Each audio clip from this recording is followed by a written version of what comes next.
Time ni Jeff. Mag-milk ka na, dali. Jeff. Tapos kain ka na. Oh, ayan na siya. Yan yung aking fur na hindi yan kakain. Hanggat hindi siya kakain muna ng iinom ng milk. Ganyan po yan. Mag-milk muna yan. Hindi yan mabubuhay ng walang gatas. Grabe. Jeff. Bago yan mag-food. Ayan ang gusto niya.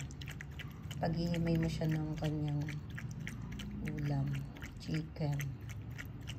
Tapos, yung kanyang dog food, organic dog food. Kasawa kasi sila pagka ano lang. Kaya paminsan-minsan pinapakain namin ng rice. Ayan. Sarap ng inom niya. Siya po yung nabuhay sa gatas. Malungkot po yan pag hindi nag-milk.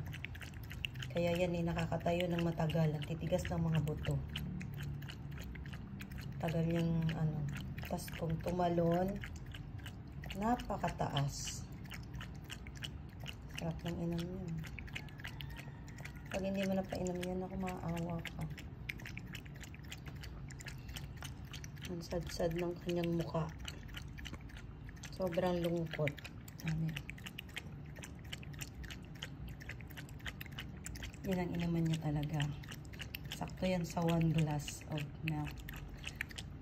1 glass of yung kanyang inaman na yan. Dire-diretso, no? O, Jeff. Tingin naman dito, Jeff. Aba. Tingin naman dito. Jeff. Oh. Sarap ng inam niya, no? Ayaw mamansin. Hindi yan titigil na inuubos. Hindi nag-iiwan yan konti. Hindi niya inuubos. Nag-iiwan pa rin yan.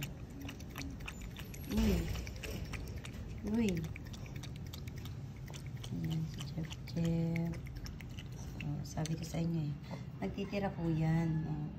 Tapos mamaya, babalikan po niya yan. Pahinga lang yan. Magtatago na yan. Dip ng konti. Yan. Babalikan po niya yung pagkanya.